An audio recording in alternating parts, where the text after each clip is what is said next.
Good morning, ladies and gentlemen of the members of the Small Business Development Committee. I appreciate y'all being here, and I appreciate the guests being here as well to share their message. It appears that we have a quorum. And so before we start on our agenda, I'd like to ask Representative Wes Cantrell to open us in prayer, please.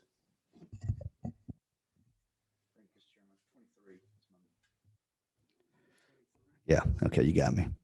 Let's pray together. Father, thank you so much for just the privilege that we have to be here today and live in a free country where we can go about the people's business and try to do what's right by Georgians. And so, Father, we ask you today for wisdom as we do our business, as we hear these reports today. Give us wisdom, give us the ability to think about things the way you think about them, the way that really matters, and the way that we can really make a positive difference in the lives of folks in our state. And we pray all this in Christ's name. Amen.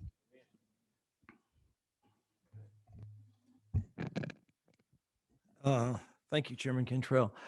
Anyway, Karen Bremer, we appreciate you being here, and we're just going to go ahead and jump into it if that's okay. And Karen is the CEO of the Georgia Restaurant Association. Great. Thank you, Chairman Chokas, and thank you, everybody, for giving me the opportunity to speak this morning about the state of the restaurant industry. And something like that I always like to do is, so I get an understanding of who I'm speaking with, how many here have worked in restaurants at some point in your life? I don't care if it's a dishwasher, busboy. Okay, well, it's normally 50%, okay? So anyhow, I won't use too much restaurant slang. How about that? I'll keep it a little bit higher than that. As the chairman introduced me, I am the CEO of the Georgia Restaurant Association. We are the only not-for-profit association that is sanctioned by the National Restaurant Association to serve as the voice for restaurants here in the state of Georgia. I am personally proudly celebrating my 47th year in the restaurant industry. Prior to the Georgia Restaurant Association, I have been an hourly restaurant worker, a manager. I was president of a small restaurant chain here in Atlanta, the Peasant Restaurants. Those of you that are as old as me will remember them. And then I was the owner of 2 fine dining restaurants in downtown Atlanta, Daly's and the City Grill. Some of y'all might be familiar with those restaurants. But unfortunately, I had to close my restaurants in the summer of 2009 due to the Great Recession. So I'm very painfully, personally aware of what our restaurants are going through right now.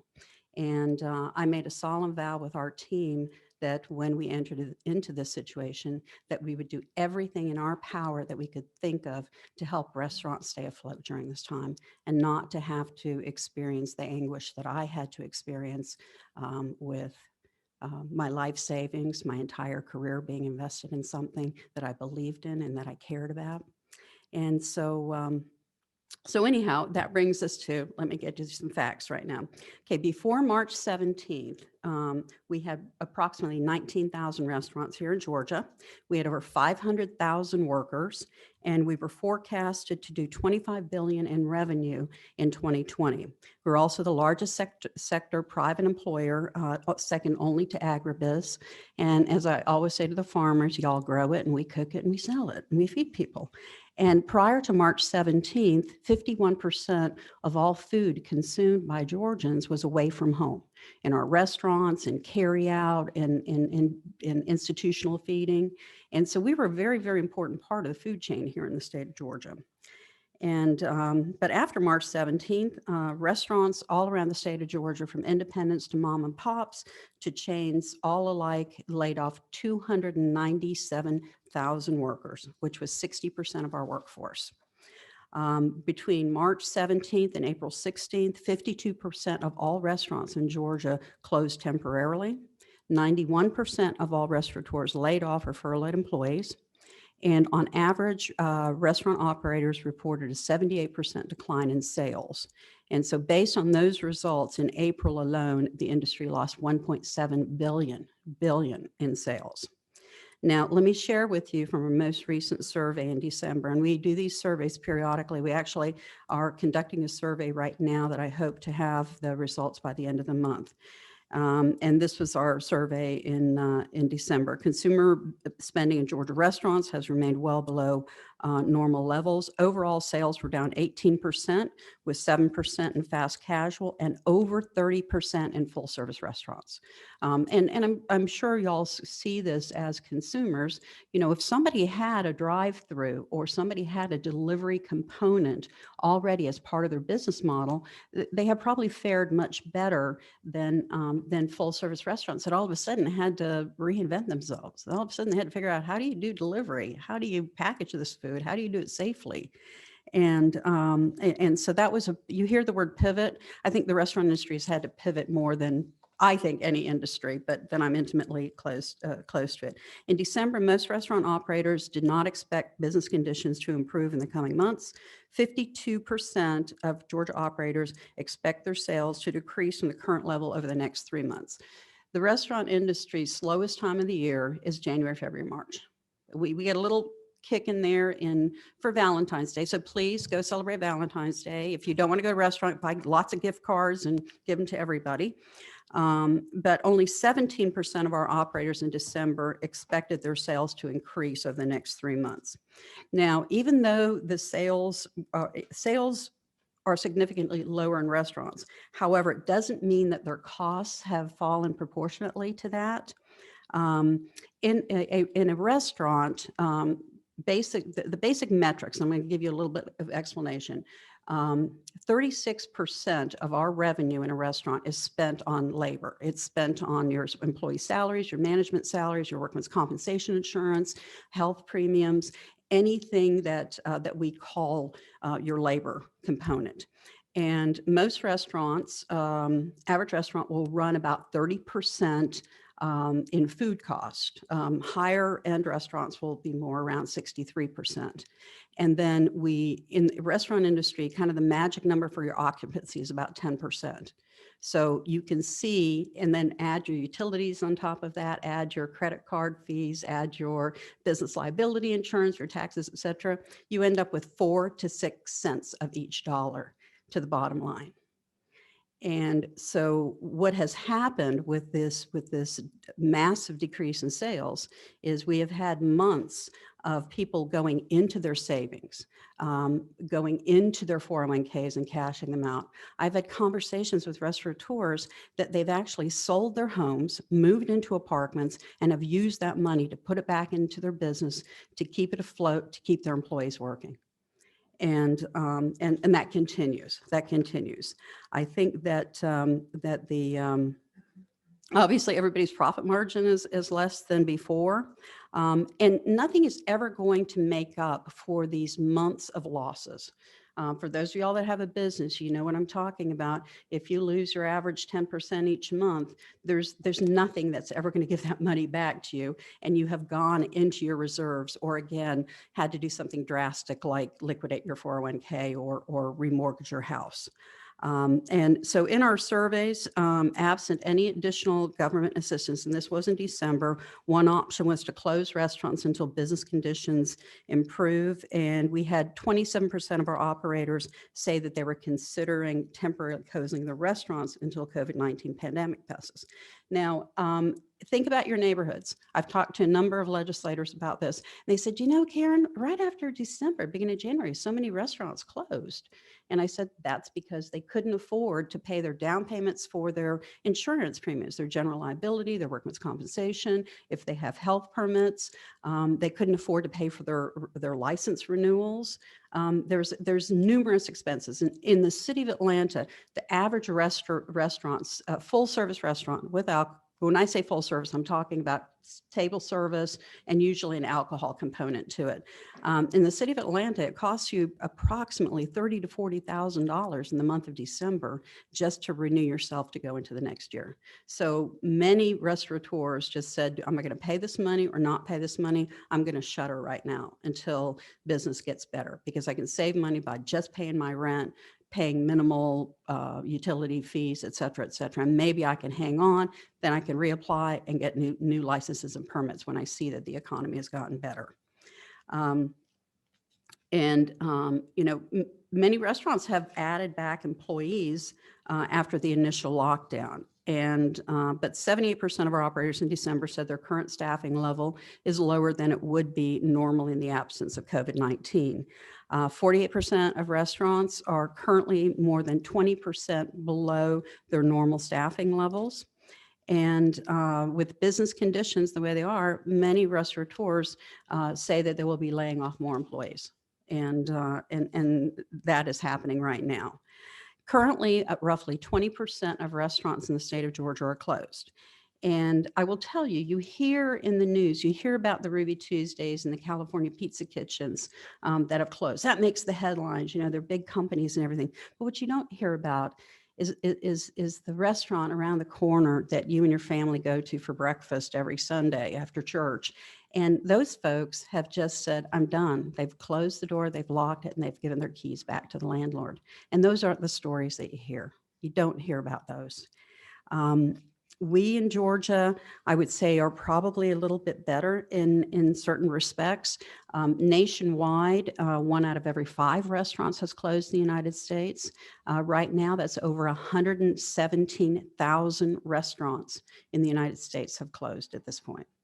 And certainly we have had, you know, 20% of your restaurants is a lot, but we have had business conditions here by the grace of Governor Kemp that have helped our small businesses survive right now. We were the last to close and go into stay in place, and then we were the first to reopen. And the governor gave not just restaurants, but many small businesses the opportunity to figure out how to reopen safely to ensure the health and well-being of their workers and their customers. And that is a direct result of why we are not in the same position as many other states in the United States. And every day we say, thank you, thank you, thank you. Okay, some of the things that the GRA has done, and the reason I'm going through these is so you get an idea of what things have helped restaurants. We contacted every elected local government official. We contacted county officials. I think our list is 1,200 people that we contact on a regular basis and say, can you consider this? Can you consider that? I believe all of y'all have received correspondence from us too on different issues over the times. We wanted to share with our state legislators what we were doing out in the local governments. So we had many local governments extend the renewal of licenses and fees without penalties. We met with restaurateurs all over the state with their county commissioners and their mayors to talk about the situation that we were in. And really, we tried to educate them again on how I'm educating you about the metrics of our industry, but also what they could do to help restaurants. Because I believe from an economic standpoint, it makes more sense to help restaurants stay afloat than it is for all these people to be laid off, the business to close, and then all the social services that have to come in to support all those people that have been laid off, from unemployment to health to food stamps to many other things there. I think that, and many local elected officials saw the reasoning behind that. So we've had tremendous luck around the metro area with Brookhaven created a grant for restaurants to pay for their permits and licenses. Numerous things like that around the state. It's been wonderful how responsive the communities were, because I think people understand that their restaurants in their neighborhood and in their city are the soul of their community. It's our modern day town hall. We go to our restaurants and we talk to people and converse. We also, in the very beginning, before we even went into shutdown, our organization contacted Governor Kemp's office, and we requested that if we had to go into stay in place, can we please keep restaurants open for delivery, carry out, and curbside? I knew that many people could possibly survive if they did that. We also asked local governments to allow, to create an emergency order to allow for beer and wine to go. And part of the reason for beer and wine to go is all of those products are paid by cash every day when those come into the restaurants. The average restaurant's going to have a beverage inventory of $15,000 to $30,000. So I told restaurants, you're going to be closed, deplete your inventory, sell it off, and then hang on to the cash so that when we get the orders to reopen, you're going to have money to buy back inventory and to train your employees And we knew there would be new restrictions going into that. We also received orders from Department of Public Health and how restaurants could all of a sudden become grocery stores. You couldn't find anything in your grocery store because of the disruption of supply chain, but you go to your restaurant, buy a couple pounds of chicken, a pound of butter. I mean, the package sizes were very different, but that was helpful. And then we also worked with the governor's office and the Georgia Department of Public Health in assisting with the executive orders. And no, I'm not an epidemiologist, but I do have the ability to reach out to the head of food safety for the CDC, for the FDA, and other prominent food safety scientists. All of those people figured it out, and when we made sure that the governor's office and Georgia Department of Public Health, and then they made their decisions from that. And we quickly came up with many resources for restaurateurs and for their employees on where they could seek help and how to reopen safely and what you needed to do. We gave out over $600,000 in free training to restaurant workers from our website.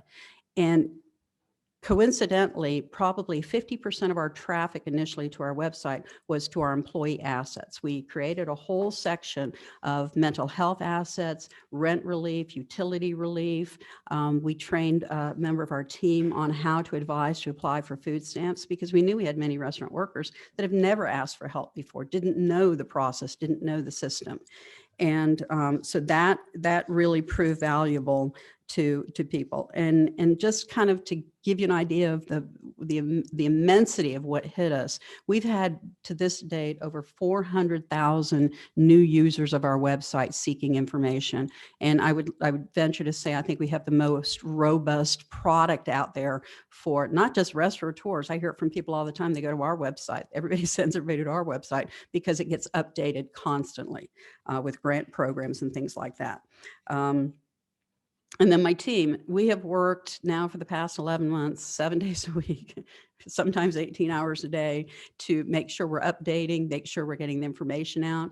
I have done hundreds of briefings to the industry. I've spoken to so many government agencies, so many community groups, as well as just one-on-one with a restaurateur. When somebody calls you up and in tears and says, "Karen, what do I do now? I'm out of money. How do I manage this?" We actually came up with a guide on how to close your restaurant to help people that were going to be in that situation. So, and then also, you hear about PPP and you hear about the CARES Act.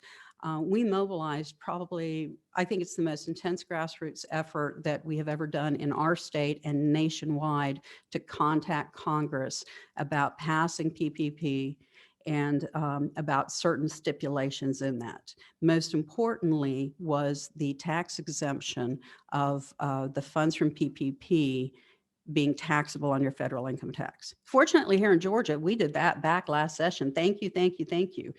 There are many states actually around the country that are not going to pass that tax exemption because they look at it as a way to get more revenue in their state, which that was supposed to be help, that was supposed to be aid. There is some material that Daniel's going to be sharing with you. This is our advocacy report for 2020. It's pretty robust. And then I have a number of asks that I will not go into any detail on that he'll also have for you. And some of the key things that we are looking for. Obviously, the beer and wine to go has saved many a restaurant. Alcoholic beverages in a restaurant are your most profitable items. They don't go bad. The only thing you have to worry about with a bottle of wine and a 6-pack of beer is that somebody doesn't steal it. Okay, so you're as long as you keep your shrinkage down, you've got that profit sitting there, and so we are asking to have legislation passed to allow for mixed drinks to go. And not for delivery, not for bottles of alcohol, but for mixed drinks packaged in a container that has an unbreakable seal on it, that doesn't have a space to put a straw in it, and to follow the same rules of Merlot to go. Have it sealed in a bag, and then have it either in the trunk or the furthest away from the passengers in the car. And that's Merlot to go, which was I think we passed that in 2006. Karen, I hate to interrupt you, but we're going to run out of time. And if you want to have some of your let me wrap it up. What we're going to do, and this is for the members of the committee, is we've got a lot of questions, but we're going to run out of time in about a half an hour. Yes, and I'm closing it now, and I'm going to have our folks come up and talk. Okay. Okay, and then we 'cause can do still need questions. to, we still Correct. need to move on some legislation. Okay, certainly. Thank you. So anyhow, the future for our restaurant industry right now is we're in recovery, and I'm very fortunate that we had several restaurateurs join us today. And for a restaurateur to get up this early in the morning, it's pretty crazy when you work till 10, 11 o'clock at night. And so we do have Alan Leblanc, the owner of Brew to Serve here in Atlanta. You may know him as the owner of Bold Monk, of Max Loggers, and of White Oak Kitchen. I know I've seen many people in White Oak Kitchen. We will also have Usury with Fat Man's Hospitality in Augusta. He'll be joining us via Zoom. And then Justin Triplett, who is a principal with MBC Concessions, to give you an update from Hartsfield-Jackson Airport. His family has concessions there. And of course, we are delighted to have your colleague, Casey Carpenter, a representative from the 4th District and a restaurateur, to give his viewpoint and perception of where we're at and where we're going. I'll have Daniel share the materials with you, and I will be here to assist with any questions, but thank you for your time. Alan? Good morning, Chairman Chokas. and, Good morning, Alan. The rest of the committee, thank you very much for having us. Thank you, Karen, for inviting me. I'm Alan LeBlanc. Just a thumbnail sketch. My grandparents came from Italy. I've been in the business or in working in kitchens since I was 12 years old. My father was in the Air Force, and they found a good way for me to earn money and stay out of trouble. I own 3 restaurants with my wife and other family members. We opened our first restaurant in downtown Atlanta in 1998 with Max Loggers Wood-Fired Grill and Brewery. We opened White Oak Kitchen and Cocktails in 2008, and we opened Bold Monk Brewing Company in 2019, December. We've lived through 9/11, we lived through the financial crisis, and now we're going through the pandemic. I'll keep my comments short and brief so that you might have the opportunity to ask any questions. Our philosophy in our business, and we do run it from a philosophical viewpoint, is, I graduated from Cornell University School of Hotel Administration. I've been in real estate development, having developed real estate in Russia and here in Atlanta, and finally ended up again in the restaurant business. We've approached it from a very professional viewpoint. I've invested a lot of money, my family, in education, et cetera, and in the operations. We are career builders. We are not just job creators. We find a way to stay open, and thank goodness through prudence and the being blessed, God has blessed us. I think we will make it through. And I guess from the committee standpoint is, we do nothing from the standpoint of an average. There are some restaurants that are doing well. There are some restaurants that are, doing okay. I have 3. Max Loggers is still closed. White Oak Kitchen and Cocktails, we opened downtown as a service to our community, and under the philosophy that, if everything stays closed, there's no incentive for anybody to open. So being on the corner of Peachtree and Baker, right down in the heart of downtown, SunTrust Plaza with a 2% population right now, you look out the window from there and say, everything's closed, why are you going to bring people back into work? And we have Bold Monk Brewing Company on the Upper West Side, and that restaurant is doing much better, doing operationally profitable. So 1 closed, 1 losing money, and 1 operationally profitable. From the standpoint of assistance to restaurants, anything that can enhance revenue, defer, forgive, minimize expenses is beneficial to the operation. Any type of grant, loan program, guarantee that can be executed through development authorities, et cetera, for those restaurants that do need a little bit more assistance could be beneficial, not a blanket program for everybody. And that's really what the information that you'll get will address some of the asks, et cetera, in terms of revenue enhancement drinks and cost reductions through fees, et cetera. For instance, at Max Loggers, we closed all our restaurants on March 16th. I paid all my fees last year. It's still closed. It'll be closed for 1 year. And all those fees, all the, my liquor license fees, all those types of things have been sunk in a year that we lost. And, we are blessed because we run a very prudent business. We learned through 9/11 where we lost 30% of our revenue in a year. And we just operate frugally. And, thank you again. If you have any questions, I'll be more than happy to answer them as best I can. Thank you. I appreciate you sharing that story. Little housekeeping. We've got a number of questions, but when we have these questions, it's going to take up our time, and we have 3 more presenters, and we're going to be looking at a bill. Karen, would you be kind enough to get with Blake and share everybody's email? What I'd like, all these questions are very important and very prudent. What I'd like for them to do is communicate directly with you guys, if that's okay. So that we're going to share. So members of the committee on Zoom and here, what we're going to do is share their contact information, because we're going to lose the room at 9 o'clock. And we still have a bill that needs to be presented. So if we can have, is it Hav Ursary that's going to be speaking next? Yeah, he'll be joining us via Zoom. Great. Thank you. Thank you very much. And while y'all are getting that set up, if you have any immediate questions or concerns, my cell phone number is, respond 24/7, drives my husband crazy. I'm sorry. My cell phone number is 404-213-7224. And then Daniel New, my advocacy director, will get all the information to y'all with our emails and our telephone numbers, our contact information. Okay, thank you. And Justin Triplett, who is a principal with NBC. Oh, no, Hav is coming up. Is Hav there? Oh, okay. Thank you. Yes, please go ahead and let's have the presentation. Okay. Good morning. Thank you, Mr. Chairman, and to the committee members for allowing me to be here. And can y'all hear me? Yes.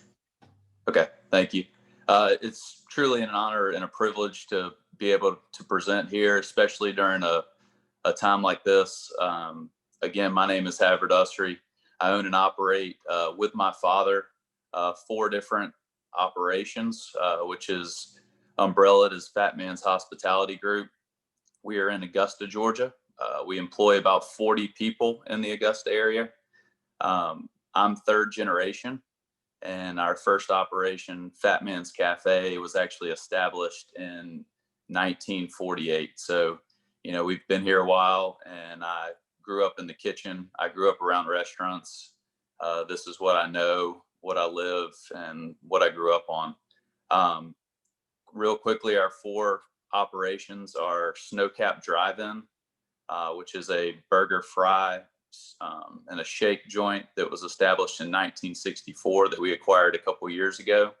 Then we have The Southern Salad, which is a modern salad concept. We also have a hydroponic farm, a farming component that goes with this restaurant that is in downtown, the heart of downtown on Broad Street in Augusta, Georgia. Then we also have a wedding venue, Enterprise Mill Events and Catering, which is about a 3,500 square foot wedding venue in an old mill here in Augusta, and also has a white linen catering component. And then we have Fat Man's Cafe, which was our original establishment since 1948. It is a lunch cafe, but it is heavy catering. We like to call that the blue collar catering, more of a drop-off catering. COVID-19 has affected every operation differently. Just like Alan said, we were fortunate enough not to close our doors for any operation. We adapted everywhere and made sure we kept our doors open, purely out of pride, and then also to feed our customers. First, I'd like to go through the least affected to the most affected, just showing y'all how it affected our operations. Snowcap Drive-In, which was ultimately a drive-in from the beginning, also has a full service component. We kind of adapted back to just the drive-in. We've only seen a decrease in sales from 19 and 20 of about 5%. Then you have the Southern Salad, which is in the heart of downtown, which was, essentially vacant for all those months. And we're just starting now to kind of take back off. Our sales from 19 to 20 were down about 40%. And then we have Enterprise Mill Events and Fat Man's, which are essentially under the same roof. So we see those as kind of one entity. Obviously, you all know the golf tournament here in Augusta, Georgia. The Masters did not happen, and we're going to have a shortage of patrons this year as well. Weddings, corporate events were essentially non-existent, and Fat Man's as well, with the heavy catering that we do, was very difficult. We saw a decrease of about 60% in gross revenue from 19 to 20. What I want to reiterate here, and something that Karen said earlier, is I want y'all to know that we are still suffering. We are still in the midst of this.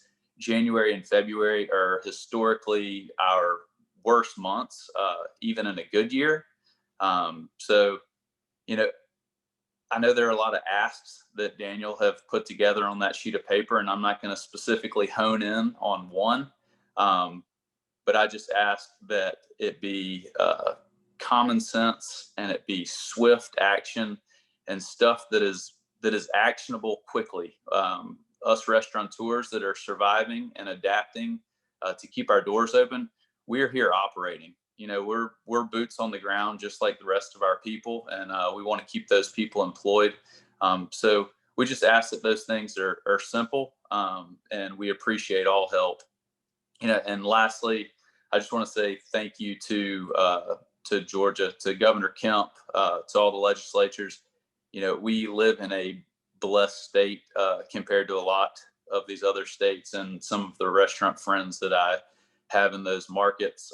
So, thank you all for supporting us, and we hope that we'll get continued support. So thank you for your time. Again, it's an honor and privilege to be here. Thank you very much, Hav. I appreciate you sharing your thoughts and the situation with your business right now with the committee. And we hope to get some legislation through that will help you and all the people in the industry. And We now appreciate have, that.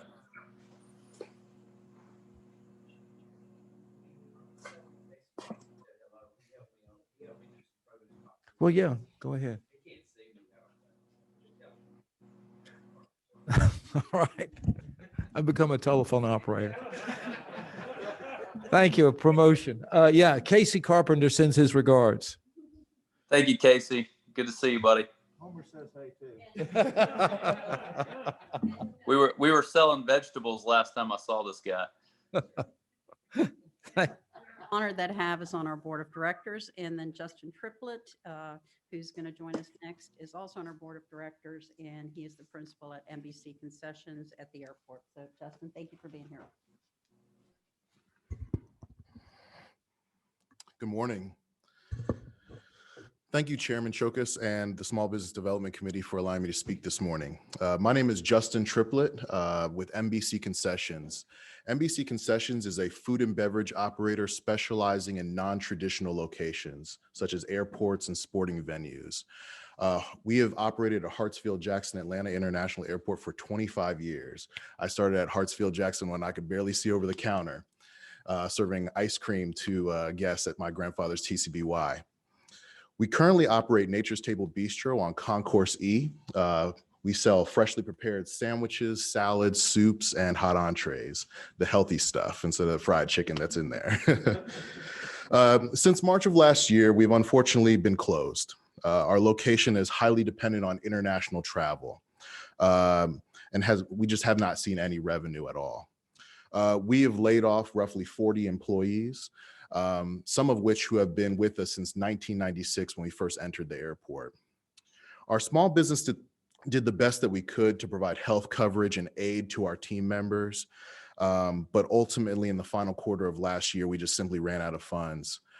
With passenger traffic dipping as low as 5% of normal capacity, the airport restaurant and retail industry was and still is in critical condition. Excuse me. Our restaurants are often people's first jobs, and including immigrants to this country. In my tenure at the airport, I've worked with people from a dozen different countries at Nature's Table alone, which is a tremendous experience for me. Some of my proudest moments have been attending their naturalization ceremonies of employees and their family members. Seeing them come to the United States, work hard, and achieve their dreams is just an amazing experience. And I've just had that pleasure to be there with them.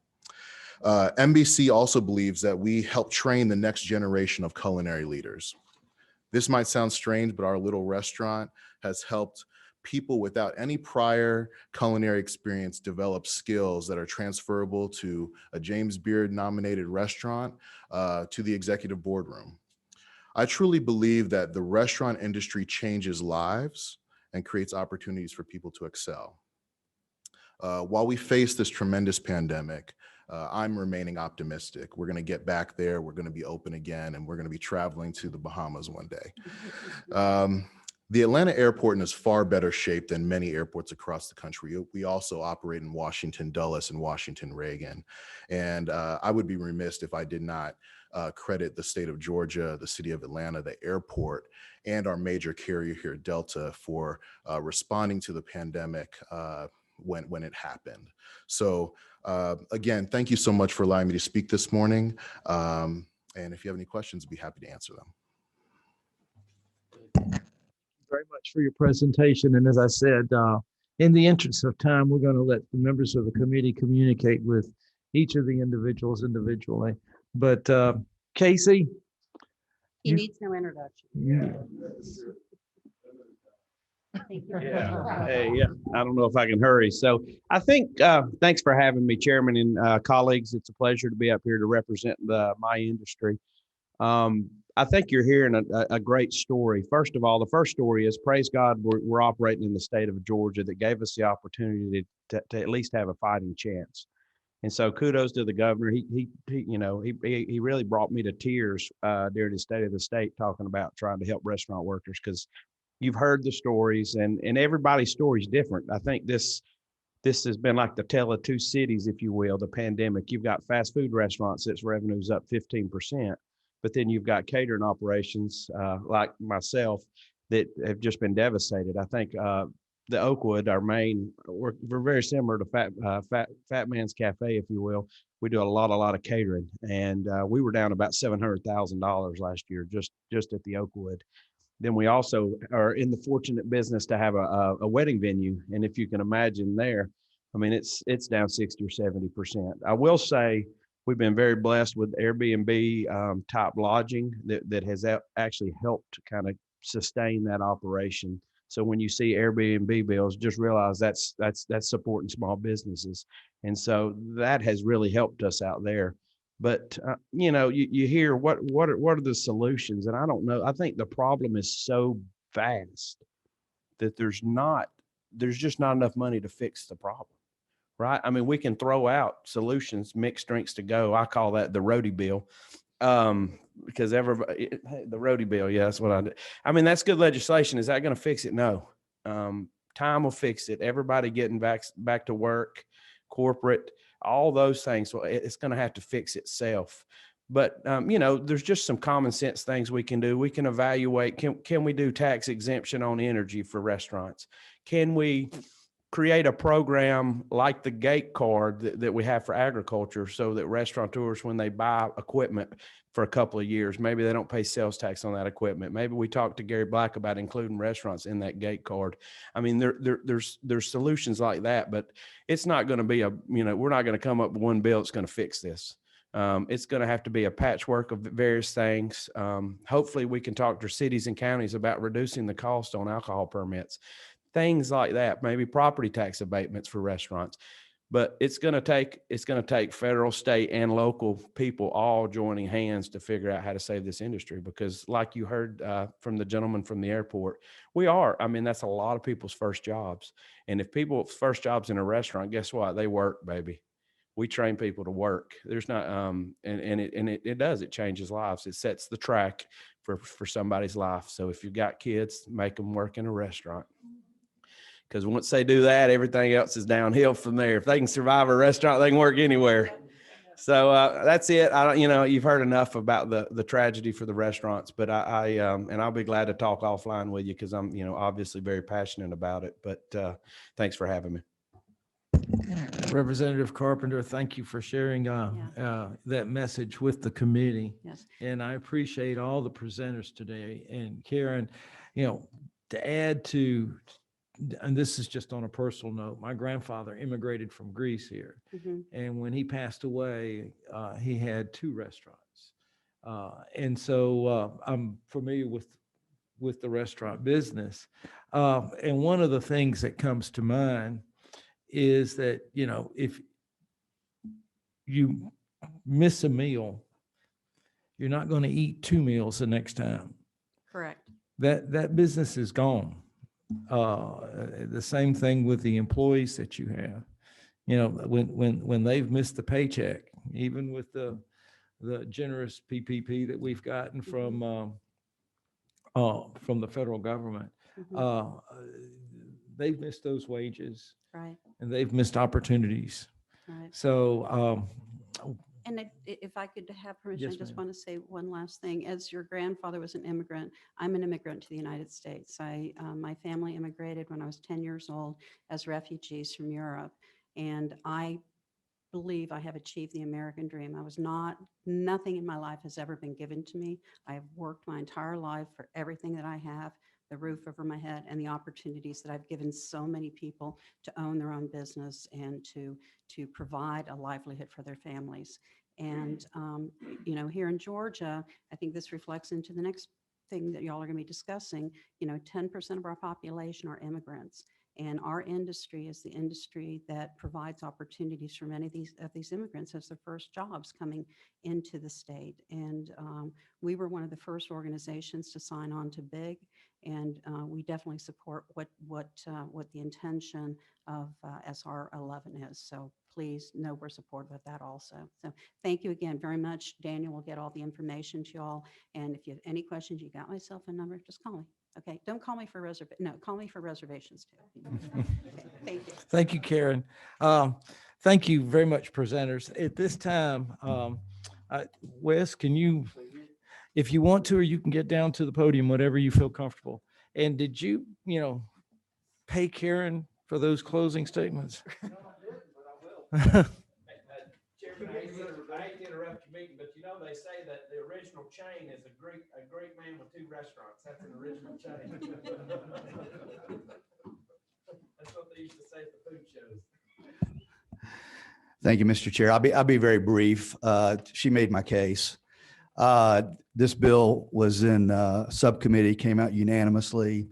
NFIB, Home Builder Association, Georgia Chamber, Metro Chamber, all in support of this bill. It's this resolution. When I had the honor of chairing this committee the last term, I heard the same thing over and over again: workforce development, workforce development, workforce development. And that's what this study committee is all about. We want to make sure that we have not artificially created some hurdles and some difficulties that are unnecessary and inappropriate for our foreign-born Georgians to pursue the American dream. As she said just a minute ago, I'm not going to go into all the stats of that, but basically we want to develop specific recommendations to strengthen Georgia's economy by enabling Georgia's foreign-born communities to contribute to the economy to the fullest extent possible. That's what the study committee is all about. And if we find that there aren't any such hurdles, then we'll come back with a report, say, hey, we're doing great, we don't need to do anything. But I suspect we'll find some things here and there that would help our foreign-born Georgians not just find a meaningful job, but own businesses and be able to fulfill the entrepreneurial, I have a hard time saying that word, those that have those ideas. We would remove any artificial barriers that are keeping them from being successful in our state. Darlene Lynch is here from BIG if you'd like for her to testify. Otherwise, Mr. Chair, that's all I got. Excuse me, you said that. was talking, say that. Darlene Lynch is here. She testified at subcommittee if you'd like to hear from someone else. Otherwise, I think the case is made. Okay, let's go ahead and have another presenter. Darlene, if you'd like to come up and introduce yourself and say a few words, we'd appreciate it. Thank you.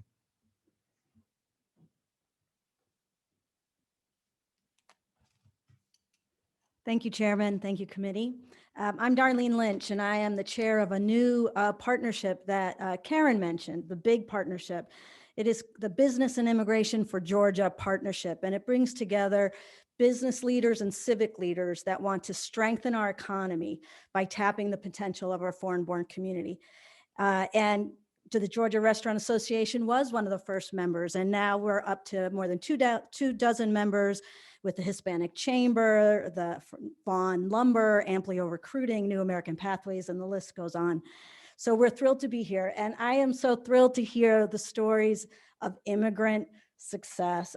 Every one of these speakers talked about that drive that new Americans have and that they bring to this state. And this week, in fact, is the New American Celebration. And usually you'll see hundreds and hundreds of people in the halls, including many new Americans from all over the world, celebrating being part of Georgia and celebrating the spirit of welcome that Georgia has extended to all of these folks. And so we aren't able to do that, but I hope you got a few phone calls from some of our supporters just the same.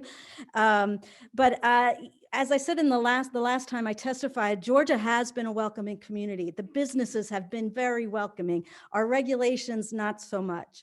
We think that there are a lot of just outdated regulations that we haven't looked at in a while that are keeping really skilled and talented people from engaging in the economy. And I just give a few examples from some of our member organizations. We know that some of these regulations are forcing people to leave Georgia for more welcoming states or to settle for less skilled jobs than they're able to perform. So for instance, in our police departments, the Atlanta Police Department, the Clarkson Police Department, many others, there's a need for police officers from the community. We had an Iraqi man who performed security for the United States military overseas. And it was his dream to work for a police department in his new community. But in Georgia, you're not allowed to be a police officer, even if you have that experience with the US military, unless you are a full citizen, even if you are a lawful permanent resident who's lived here for many, many years. And so he moved to Tennessee, where the police officers can work with a green card. We have dentists from Iraq who settled here in Clarkston and moved to Alabama because they can practice dentistry in half the time than it takes to re-enter their field here. And last night we heard from a dentist during the New Americans press conference and panelist who could not re-enter his field because he has a family to support and he could not go back to dentistry school and start all over again. And so what he's doing is actually volunteering to do healthcare work and giving out COVID tests, COVID vaccines, and providing other types of healthcare for the diverse Clarkston community. So we see examples like this all the time of people who we work with in the Atlanta community and beyond, who are giving up their dreams of using their skills, of opening new businesses. We have one woman who also spoke yesterday at the New American Celebration who was a caterer, and she came here and that was her dream. So we hope that you will take a look at these regulations, see which ones are not working anymore, and help us prepare to really build out of this pandemic and come out stronger and better able to take advantage of the global talent we have. Thank you. Thank you very much for your presentation. Now, members of the committee, we have a few questions. I'd like to limit it to 4. We've got Representative Cunard first, number 6. Thank you, Mr. Chairman. Chairman Cantrell, I'm still relatively new. What is the average cost of a study committee? How much does it cost? Well, there's no real average, but you have 5 members and you pay the per diems of those 5 members. So for however many meetings you have, so, $173, I think Okay. is the per diem for a legislative member. So it's pretty minimal. Okay, thank you.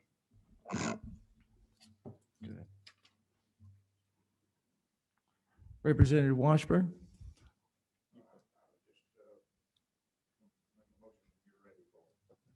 Okay. What number is he? Hmm? Representative Washburn, what number?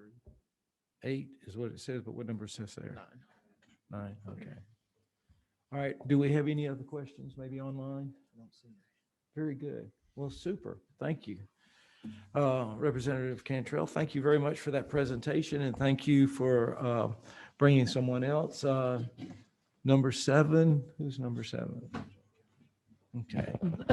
Thank you, Mr. Chairman. My apologies for coming in late. I had another committee meeting. I just wanted to thank the chairman for bringing this bill as one of the few foreign-born representatives actually in the chamber. I think I'm very glad to hear that we're now focusing or put some emphasis on people who contribute a lot to the economy in Georgia and bring in a lot of tax dollars. So I appreciate this. Thank you. Thank you. Thank you. Okay. Representative Washburn. Thank you, Mr. Chairman. I'd like to move that we pass this out of the committee with a do pass recommendation. Thank you, sir. There's a motion to do pass. There's a second? All right. I think in lieu of the virtual, we need to do a roll call vote. Okay. So at this time, we'll do a roll call work. Blake, will you? Yeah. Thank you. Representative Rickler.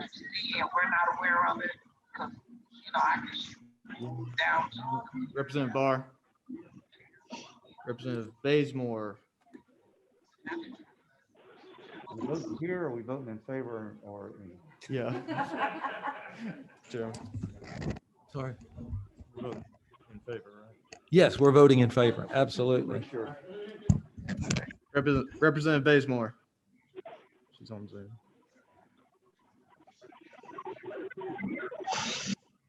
All right. Representative Bruce. Yes. Yes. Representative Canning. Yes. Representative Cantrell. Yes.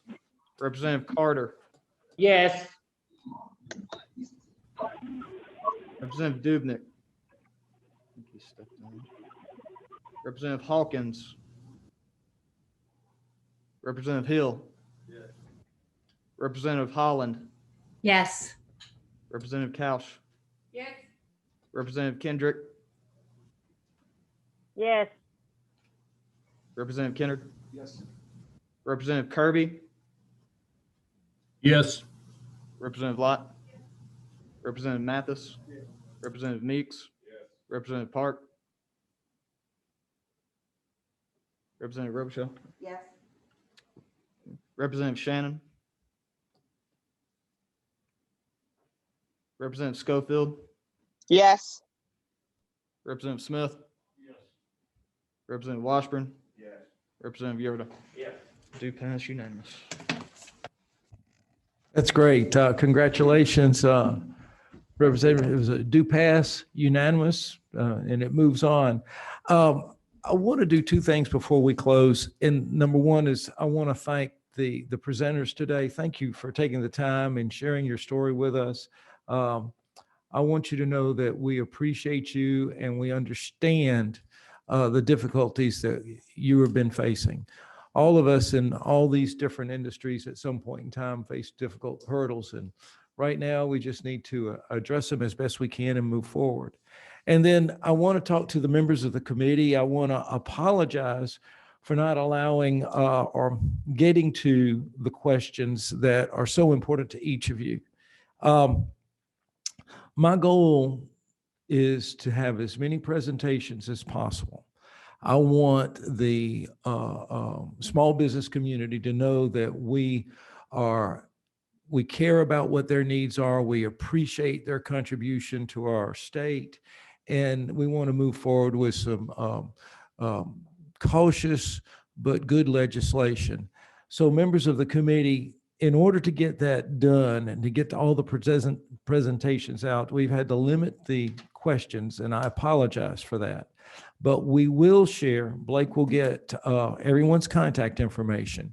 We will share their contact information so that the members of the committee can contact these individuals directly and get answers firsthand from people that that know what they're talking about. So, members of the committee, I apologize. Thank you for allowing me this opportunity to bring our government back to the people and let the members of our business community have a voice. And so, with that being said, congratulations, West. We stand adjourned. Thanks for being